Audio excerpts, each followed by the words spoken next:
새벽에 주신 하나님 아버지의 말씀, 마태복음 26장입니다. 마태복음 26장 47절에서 56절까지의 말씀입니다. 26장 47절에서 56절까지의 말씀입니다.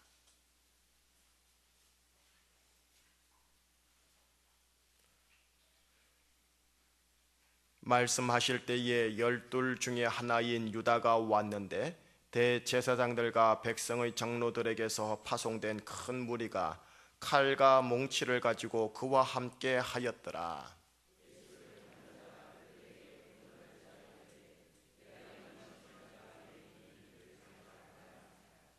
곧 예수께 나와 랍비여 앙령하시옵니까 하고 입을 맞추니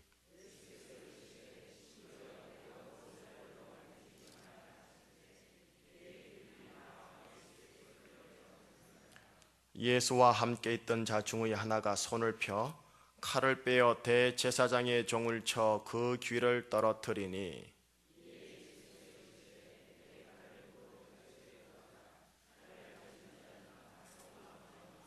너는 내가 내 아버지께 구하여 지금 12 군단 더 되는 천사를 보내시게 할 수 없는 줄로 아느냐?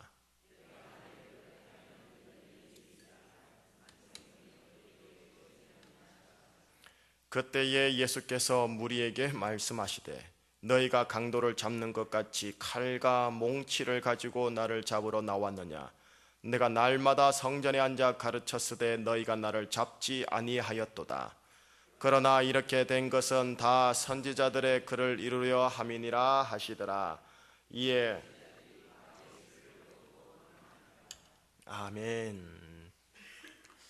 오늘의 말씀 제목이면서도 여러분들과 함께 나누어야 할 마음과 기도의 제목입니다.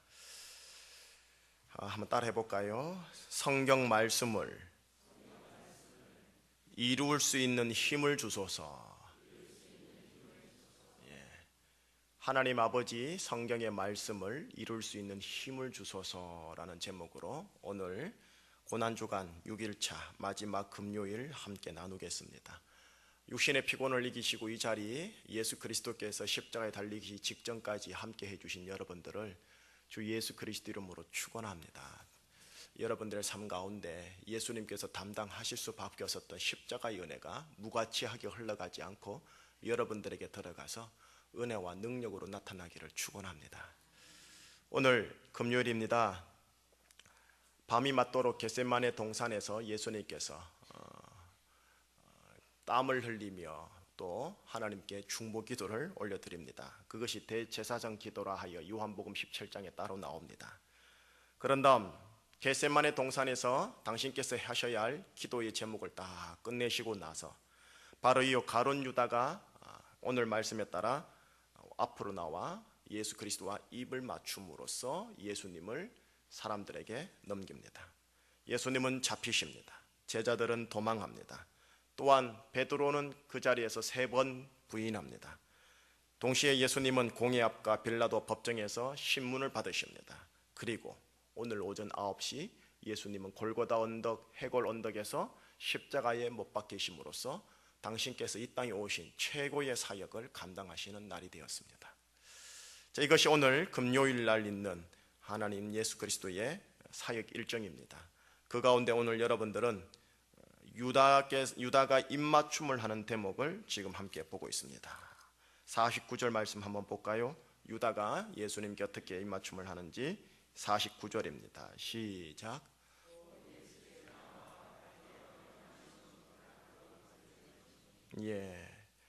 예수께 나와 랍비여 앙령하시옵니까 하고 입을 맞추었습니다.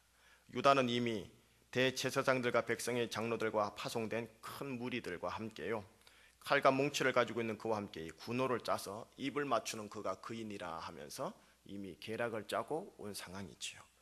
자, 이런 상황에 대하여 예수님의 반응을 한번 보도록 하겠습니다. 예수님의 반응은 50절입니다. 50절.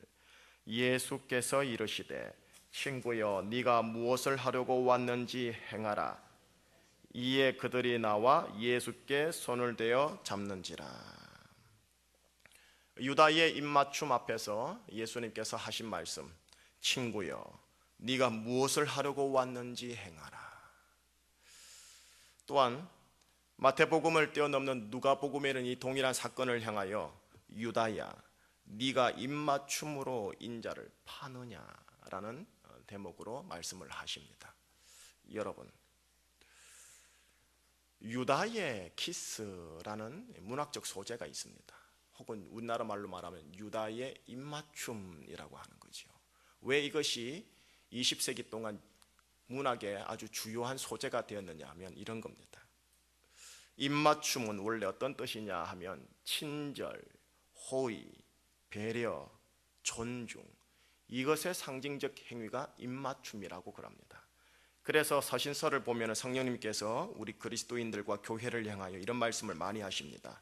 거룩하게 입맞춤으로 서로에게 문안하라. 입맞춤은 바로 지체 간에, 가족 간에, 혈족 간에, 공동체 간에 친절과 호의와 사랑과 배려, 존중의 상징입니다. 그런데 이 유다가 예수님에게 와서 한 이 입맞춤은 예수님께서 하신 말씀에 따라 유다야, 네가 입맞춤으로 나 인자를 파느냐라는 배신과 연결이 되어집니다. 입맞춤이라는 상징적인 의미와 입맞춤을 하는 유다의 본 의도가 완전히 극과 극이라는 소리입니다. 여러분, 바로 이 가룟 유다에게는 입맞춤과 배신 함께 할 수 없는 내용이 지금 이 가룟 유다에게 함께 오버랩이 돼가지고 있습니다. 이걸 일컬어 유다의 입맞춤이라는 고유 명사가 되어 있습니다. 철학에서는 이것을 일컬어 무엇이라 하느냐 하면 이율배반이다라고 얘기합니다. 뜻이 무엇이냐면 극과 극이 있어 함께 한 자리에 있을 수 없음에도 불구하고 그 한 자리에 극과 극이 함께 하는 것을 일컬어 이율배반이다라고 합니다. 그리스 로마 신화에서는 이거를 이아누스라고 그럽니다. 이아누스라는 신화가 있습니다. 그 신화의 한 인물에게는 두 얼굴이 있습니다. 한 얼굴은 천사의 얼굴이요, 한 얼굴은 악마의 얼굴입니다. 한 얼굴은 빛의 얼굴이요, 한 얼굴은 어둠의 얼굴입니다.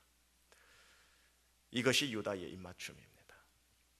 그런데 이 상황, 첫 번째 유다, 이 유다가 레오나르도 다빈치 최후의 만찬, 예수님의 오른쪽 제1그룹 3명 중에 한 명으로서의 배신, 유다의 입맞춤이라는 이 이율배반의 상황, 또한 이아누스의 상황이 죄송하지만 역사 유래 이래 모든 세상과 나라와 민족과 여러분들의 실존의 인생 속에 이율배반적 사건이 참으로 많습니다.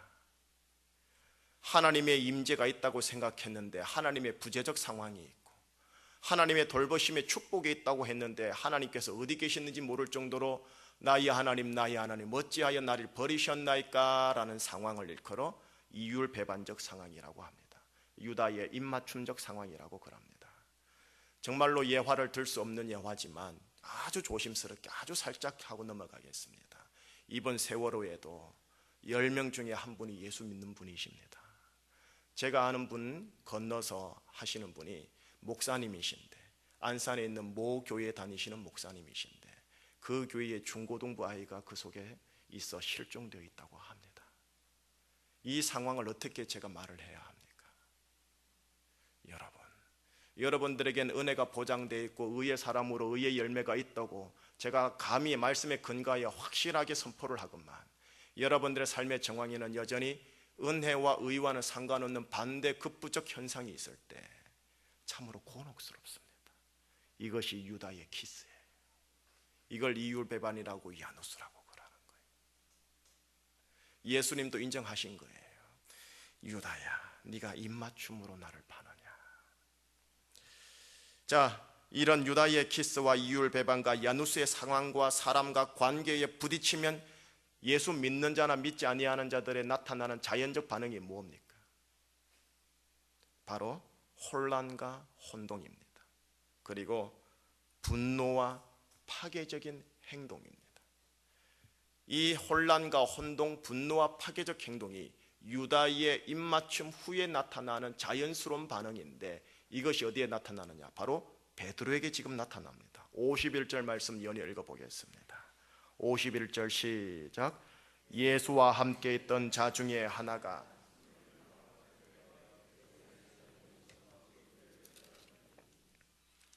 여기엔 베드로라 나오지 않고 있습니다만 다른 복음서에 보면 이 칼을 가지고 대제사장의 종의 귀를 치는 자가 베드로다라고 실명이 언급이 되어 있습니다.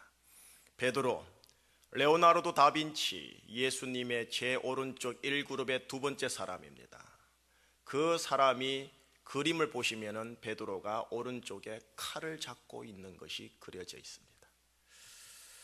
예수님의 반응을 한번 볼까요? 이 칼에 대하여 52절입니다. 52절 시작. 이에 예수께서 이르시되 내 칼을 칼집에, 칼을 가지는 자는 다 칼로 망하느니라. 혼란, 혼동, 분노, 파괴적 행동 앞에서, 이런 상황에서 예수님께서 하신 반응이 뭐였느냐면, 베드로야, 칼을 가진 자는 칼로 망하느니라. 분노를 가지는 자는 분노로 망하니라. 칼을 칼집에 꽂아라. 분노를 분노의 지발에 꽂아라. 파괴적인 일탈적인 행동과 마음과 정서를 꽂아라. 왜? 그것이 너를 파괴하리라. 예수님께서 누가복음에는 이렇게 말씀하십니다. 이것까지 참으라. 이것까지 참으라. 한 권사님을 압니다. 평생 남편한테 두들겨 맞았습니다. 술만 먹으면 두들겨 패고, 교회 다닌다고 두들겨 패고, 눈이 버렇게 해가지고 예배당에 오시는 경상도 한 아줌마입니다. 오기가 있어서 두들겨 맞고 멍이 들어도 창피함을 무릅쓰고 교회에 나와가지고 아버지께 엉엉 우는 한 여인입니다. 그 여인의 가문에 신방을 갔는데, 그 신방, 그 여인이 사는 그 가문 안방에 이렇게 자신을 향한 문 서예로 글씨를 적어 표구를 해놨습니다. 거기에 이렇게 적혀 있었습니다. 이것까지 참으라. 제가 물었지요. 이게 무슨 말입니까? 목사님, 저는 한 여인으로서 가장 밑바닥까지 찍어봤습니다. 그런데 예수님께서 주신 말씀, 이 말씀이 저에게 확 들어오더군요. 그래서 이거를 제 인생의 모토로 삼았습니다. 제가 우리 교회로 오기 바로 전에 그 남자가 하나님 앞에 혼을 난 건지 뭔지는 모르겠지만 큰 아픔으로 인하여 병원 신세를 지면서 완전히 분질러졌습니다. 그분이 교회에 나와서 예배 드리면서 함께 예배 드리는 거 보고 제가 확인하고 우리가 사랑하는 제주충신교회로 왔습니다. 베드로의 분노, 파괴적 행동 일컬어 칼이라고 그럽니다. 칼이요, 이런 야누스 또는 이율배반, 유다의 키스 앞에서 가장 확실합니다. 어째 보면 본능적으로요. 그러나 우리 주 예수 그리스도께서 말씀하십니다. 이것까지 참으라. 칼을 칼집에 꽂으라. 칼을 가진 자는 다 칼로 망하느니라. 유다의 키스라는 상황, 또한 그로 인하여 나타나는 분노, 파괴적 행동에 대한 베드로의 분노, 베드로의 파괴적 행동에 대한 이 두 가지 상황이 여러분 역사 속에, 사회 속에, 가정 속에, 실존의 인생 속에 많이 나타납니다. 여기에 대한 예수님의 상황적인 대처를 잘 보셨습니다. 그러나 상황을 떠나서 예수님이 가지고 있는 마음 깊은 마음의 내적인 동기를 한번 보도록 하지요. 53절이 예수님이 이제 말씀하고자 하시는 내용의 첫 대목입니다. 53절 시작. 너는 내가 내 아버지께 구하여 지금 12군단 더 되는 천사를 보내게 하실 수 없는 줄 너 아느냐. 53절은 예수님의 실제적인 권능을 얘기합니다. 예수님에게 있는 권능이 무엇이냐? 12군단 되는 천사를 내가 지금 거느려서 오라고만 명령하면 와서 여기에 있는 검과 몽치를 들고 있는 자들을 다 싹쓸이 할 수 있다고 얘기합니다. 12군단이면 한 군단이 6천 군산이 12 곱하기 6입니다. 7만 2천의 천사를 한꺼번에 불러올 수 있다는 뜻입니다. 그만큼 예수님의 권능은 대단한 권능입니다. 유다의 키스를 한꺼번에 싹쓸이 할 수 있는 권능을 가진 자입니다. 그런데 이 실제적인 권능을 가해줄 수 있음에도 불구하고 예수님의 실제적인 선택을 볼까요? 그 다음 절 54절입니다. 54절 시작. 내가 만일 그렇게 하면 이런 일이 있으리라 한 성경이 어떻게 이루어지겠느냐 하시더라. 예수님의 실제적 권능을 사용할 수 있음에도 불구하고 예수님이 선택한 실제적인 선택은 이런 일이 있으리라 한 성경이 어떻게 이루어지겠느냐, 그러니 나는 이 권능을 사용하지 아니하리라. 이런 일이 있으리라 한 성경을 위하여 내가 권능을 사용하지 않겠다. 이런 일이 있으리라. 어떤 일인데요? 가장 짧게로는 이미 예수님께서 말씀하셨습니다. 마태복음 26장 31절에 그렇게 기록이 되어 있어요. 제자들이 다 흩어지리라는 성경이 응하리라. 또한 예수님이 순환을 당하고 채찍질을 당하고 죽으실 것이다라는 이사야서와 예레미야 에스겔서에 있는 예수님의 순환과 죽음의 예언들, 이 예언들의 실현을 위하여 내가 예수님의 실제적 권능을 사용할 수 있음에도 불구하고 그 예언의 말씀이 이루어지도록 하기 위해 나는 내 권능을 사용하지 않겠다라고 하신 대목이 오늘 본문입니다. 말씀의 실현을 위하여 자신이 사용할 수 있는 권리조차도 사용하지 아니하는 예수님이 십자가를 지향하신 예수님의 모습이었습니다. 자, 이제 오늘 본문의 이 사건을 여러분들 속으로 들어가게 하도록 하겠습니다. 말씀의 실현을 위해 자기 권리를 주장하는 것을 포기한 예수님의 모습이 십자가에 달리신 예수님이라면, 그러면 우리는 어떤 말씀의 실현을 위하여 내 자신의 권리를 포기해야 합니까? 상황에 따라 접목하고 적용해야 할 말씀이 다 다른 줄 알겠지만, 이 시간 예수님께서 마지막 이 상황 속에서 드렸던 우리에게 주신 아주 의미 있는 말씀 몇 가지만을 나누겠습니다. 우선 오늘 이 사건이 있기 전 예수님은 겟세마네 동산에 계셨고 대제사장 기도를 드렸지요. 그 기도가 요한복음 17장에 기록되어 있는데 요한복음 17장 내용이 대단히 깁니다. 그 기도를 일컬어 대제사장적 기도다라고 그럽니다. 왜냐하면 제사장의 기능이 뭐냐면 하나님 아버지 앞에서 밑에 있는 백성들을 위하여 중보하고 축복하고 또한 축복의 통로가 되는 자가 대제사장입니다. 그런 내용의 기도를 올려드렸다 하여 대제사장적 기도라고 그럽니다. 예수님께서 드린 긴 요한복음 17장의 내용을 압축하면 이런 겁니다. 아버지여, 아버지와 제가 하나이듯 저들도 하나가 되게 하여 주시옵소서. 이것이 대제사장적 기도요, 십자가에 달리시기 바로 직전에 마음을 담아서 하나님 아버지께 드렸던 예수님의 마음입니다. 이른바 유언적인 기도라는 거죠. 아무리 막나더라도 유언은 지키는 게 도리입니다. 예수님께서 십자가에 달리시기 전날 밤, 바로 돌아가시기 그 당일날 새벽에 유언적 기도의 내용이 뭐냐? 아버지여, 우리가 하나이듯 저 부부들이 하나이게 하옵소서. 저 교회 식구들이 하나이게 하옵소서. 진보와 보수가 하나이게 하옵소서. 남과 북이 하나 되게 하옵소서. 빈자와 부자가 하나이게 하옵소서. 이 기도가 예수님의 유언적 기도였다라는 것 아십시오. 더불어 연이어 얘기를 하면은 예수님이 이런 기도를 드리십니다.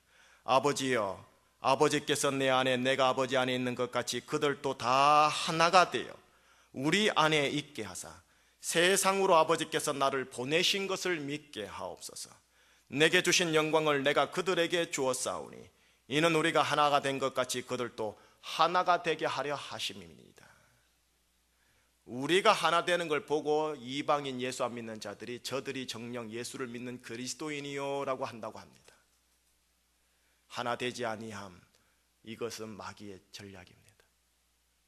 부부의 관계나 목사님들끼리나 목사님 장로님들끼리나 성도님들끼리 하나 되는 것, 이것이 예수님의 대제사장적 기도의 내용이었습니다. 그만큼 하나됨을 하나님이 귀하게 여기시는 겁니다. 예수님께서 주신 새 계명이 있는 거 아십니까? 돌아가시기 전날 밤에 주신 겁니다. 새 계명을 너희에게 주노니 서로 사랑하라. 내가 너희를 사랑한 것 같이 서로 사랑하라. 너희가 서로 사랑하면 이로써 모든 사람이 너희가 그리스도인인 줄 알리라. 내 제자인 줄 알리라. 기독교인이 120만 명 또는 1000만 명, 2000만 명 되는 거 저 별로 원치 않습니다. 하나 되지 아니한 1000만 명이 뭐가 중요합니까? 회개하셔야 합니다. 목사님, 그거는 목사님들, 장로님들 목 아닙니까? 목사님, 장로님들이 회개해야죠. 아니에요. 우리 모두가 회개해야 합니다. 부부이 하나 되지 못한 것, 가족끼리 하나 되지 못한 것, 전부 다 나의 몫입니다. 그리고 그 뒤에는 마귀가 그렇게 여러분들을 해코지하고 있는 겁니다. 내 안에 있는 가인, 내 안에 있는 아담의 근성이, 이 이기적 욕심이, 탐심이, 자기 중심성이 그렇게 막고 있는 거예요. 예수님께서 십자가에 달려 돌아가시고 부활하셨습니다. 승천하기 직전에 제자들에게 주신 마지막 명령 말씀 기억납니까? 모든 민족을 제자 삼아 내가 너희에게 분부한 모든 것을 가르쳐 지키게 하라. 여러분, 많은 약속의 말씀 가운데 속에서 이 두 가지를 함께 나누는 겁니다. 십자가에 달리시기 전 유언적 기도, 하나님 저들도 하나이게 하옵소서. 그리고 승천하면서 이제 더 이상 그들의 얼굴을 볼 수 없기에 마지막으로 주신 말씀, 모든 민족을 제자 삼아 너에게 분부한 모든 것을 가르쳐 지키게 하라는 이 두 말씀. 이 두 말씀을 요약하면 이런 겁니다. 첫 번째 거는 하나됨으로 끝까지 사랑하며 살아가라. 두 번째는 하나됨으로 제자 신자가 되며 제자 신자를 만들지어다. 여러분들이 예수를 믿을 때 제자 신자로 부름받았다는 걸 꼭 기억하셔야 합니다. 감사한 것은 출석교회는 우리 300명입니다. 300명 가운데 이곳에 100명이 함께 줄곧 해 오셨습니다. 3분의 1인 여러분들은 무리 신자가 아닌 제자 신자로 부름받았다는 자아 정체성이 조금 더 높으셔야 합니다. 제자 신자로 부름받았으며 제자 신자로 만들어지는 일에 함께 우리가 헌신해야 합니다. 이것을 풀어내는 게 사도행전입니다. 동시에 하나됨으로 끝까지 사랑하며 인생을 살아가라고 내용을 얘기하는 게 사도행전 다음에 있는 서신서들입니다. 서신서들 가운데 하나됨으로 사랑하지 못한 실패 케이스 교회가 있습니다. 고린도 교회입니다. 그것에 대하여 성령님이 주신 말씀이 고린도 전서입니다. 고린도 전서의 말씀 보면은 6장에 보면은 서로 하나 되지 못함으로 세상 법정에서 소송하는 내용이 나옵니다. 그 소송하는 내용에 대하여 성령님은 바울을 통하여 이렇게 말합니다. 너희가 피차 고발함으로 너희 가운데 이미 뚜렷한 허물이 있나니 차라리 불의를 당하는 것이 낫지 아니하며 차라리 속는 것이 낫지 아니하느냐. 차라리 불의를 당하며 속는 것이 하나 되기를 원합니다라는 예수님의 그 말씀을 이루어 드리는 거랍니다. 예수님께서 이런 일이 있으리라는 성경이 어떻게 이루어지겠느냐라고 하시면서 당신의 권능과 권리를 사용하지 아니함으로써 받아들인 것처럼 예수님께서 사도 바울의 입을 통하여 우리에게 말씀하시는 겁니다. 차라리 네가 불의를 당함으로 하나됨이 낫지 않겠느냐고요. 억울합니다. 화가 납니다. 하지만 그것이 말씀을 실현하는 일입니다. 말씀을 실현한다고 늘 평강이 아닙니다. 말씀을 실현함으로 말미암아 다가오는 안 좋은 십자가 고난 같은 감정과 정서와 상황도 있습니다. 오늘 제목이 뭐라고요? 성경 말씀을 이룰 수 있는 힘을 주소서. 여러분, 성경 말씀이 이루어지는 것 가운데는 초자연적으로 하나님께서 이룰 수 있는 것이 있습니다. 그러나 어떤 성경 말씀은 내가 이루어 드림으로써 하나님께 영광되게 하고 성경 말씀에 축복이 흘러오게 하는 게 있습니다. 결론 짓겠습니다. 십자가, 우리에게 죄사함을 주기 위해서입니다. 그러나 그것이 목적이 아닙니다. 죄사함을 주어 하나님과 하나 되게 하기 위한 것이 목적이었습니다. 결국은 십자가는 하나됨을 위해입니다. 화목함을 위해서인 겁니다. 이 십자가의 보혈을 받은 자가 화목을 깨트리면 그는 십자가를 다시 한번 밟는 것이며 예수님을 다시 한번 십자가에 못 박는 일이 됩니다. 말하건대 죄송합니다만 조금은 율법적으로 얘기할게요. 그가 심판대 앞에서 하나님 아버지와 예수님께 허벌나게 혼납니다. 그가 목사라 할지라도 장로라 할지라도 능력과 은사자라 할지라도 십자가를 모독하는 행위는 예수님을 모독하는 행위입니다. 차라리 불의를 당하십시오. 하나됨의 역사, 사랑의 역사, 제자 신자의 역사가 여러분들과 우리 교회 속에 충만하기를 주의 이름으로 축원합니다.